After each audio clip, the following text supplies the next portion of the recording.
Cuba right now is in very bad shape. They're talking to Marco, and we'll be doing something with Cuba very soon. Their economy doesn't work. It's a non-functional economy. It's an economy that has survived. That revolution, it's not even a revolution, that thing they have, has survived on subsidies from the Soviet Union and now from Venezuela. They don't get subsidies anymore, so they're in a lot of trouble. And the people in charge, they don't know how to fix it. So they have to get new people in charge. President Trump says Cuba is on the brink of collapse and America may be taking it. The island nation is facing power outages, growing protests, and a deepening economic crisis after the U.S. cut off Venezuelan support and imposed an oil blockade. And now the communist regime is negotiating with the White House. All right, Larry, I've got to come to you on this because you said earlier in the show that we are probably witnessing one of the greatest global regime changes in a month, right? Yep. No less. Venezuela, Iran, and now simultaneously it looks like Cuba.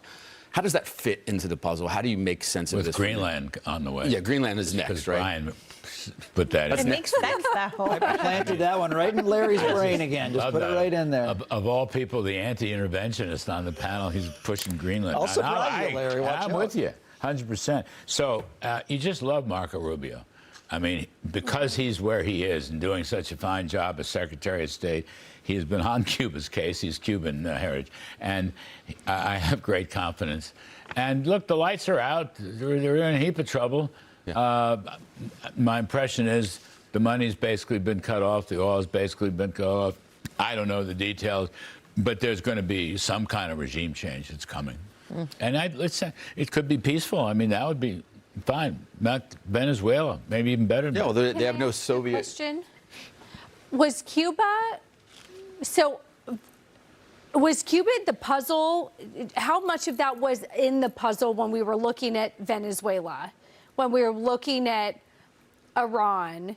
Was the taking out Venezuela for Venezuela, or was it also as to impact Cuba as secondary? Like, how much of that was in the mix, I think is my question. I'm sure that the planners thought it through. You know, State Department planning people. I mean, I'm sure. I don't know for certain. But in a sense, Venezuela had become much more dangerous than Cuba, right? Because Cuba lost all the Soviet Union / Russian assistance many, many years ago when communism fell. But China with Venezuela. And China was heavily into Venezuela. You're exactly right. Russia a little bit, but big China. While they were trying to, you know, make off with the Panama Canal, which we also stopped, and also infiltrate these other countries. Now, the pendulum swinging in Latin. Look at what's happening in South America. I mean, Argentina, Chile, now Venezuela, other countries. I think Peru is working in the same direction. Anyway, everything, Colombia, not yet. So it's in the mix, but not as potent. Okay. One thing, though, is this true? Somebody in Cuba, someone in authority in Cuba said foreign investment would be accepted in Cuba. Which brings up an interesting point. Which is a big breakthrough. Yeah. Do you think the Cuban-American community will be clamoring to be part of that? I mean, I think about the analogies with Iran, right? The Iranian people, the Iranian Americans going back to rebuild after regime change. Jackie, do you see the similar potential here in Cuba? Yeah, I do. Not on the same scale as Iran per se. Agreed. It just, the one thing I'll say about this is it just feels like a lot to me right now. Okay, there's a lot going on. I know Venezuela went well, and I'm happy about that, and it set the stage. Let's finish Iran before we start worrying about Cuba, would be my suggestion. But Venezuela did beat us in baseball last night, so we didn't get it completely right. Those guys, you know, they're fabulous. Yeah, they're very good. Dominican Republic. But to Jackie's point, what about are we taking Ukraine? on too much? But do we No. really have a choice right now? I mean, Cuba is collapsing before our eyes. There's no choice but to Yeah. What happened to Ukraine? It's still out. It's still. Well, that's Jackie. I think that Jackie. We got a lot of plates spinning right this now. is to Jackie's point. Yeah. We parked a couple $100 billion in there one way or another. I'm still annoyed about it. I mean, actually, Zelensky's selling us drones, or it's just the shoes on the other foot. I mean, there is the Russian-Ukraine war, which no one talks about, but it's out there. I thought we had a deal with them, right? With They're Ukraine? still working on it. Putin doesn't really want to make a deal with anybody. Yeah, I mean, no, a deal with Ukraine that we were going to go and get investment in there. mine the rare Oh, earths, the rare earths and get all that back. I think that's caught in process right now. Yeah, it's kinda on I the just back throw burner. one thought. I know we're out of time, but maybe there comes a time when you got to do a lot of things at once. When you have a moment to reinvent things in your interest and where it's uniquely stacked in your favor.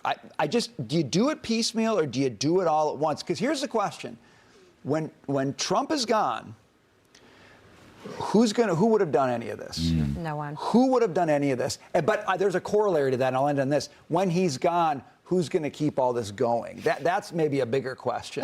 His bench can keep it going, but I don't think they had the chutzpah to actually do it. And I hear you on go big or go home. The wind is at your back. Take it. We'll see. President Trump, carpe diem, seize the day. History has a way. I like what you're saying there. I really think that's a good, interesting thought. History has a way of moving at super warp speed, and you get pulled along. It's like a maelstrom. And so often in the past, it's been an evil maelstrom. This is a good maelstrom. This is a positive, freedom kind of maelstrom. You know, like, it's not a communist maelstrom. It's a democracy, Western civilization. I'm just saying history has a way of fooling everybody. And with our 250 coming up this year, it just feels. Ooh. Yep. Adam coming up, Smith meets Fed minutes. Thomas Jefferson. Yep. Larry, we gotta Minutes go. away from the Fed's decision on interest rates. Our final thoughts when Big Money returns.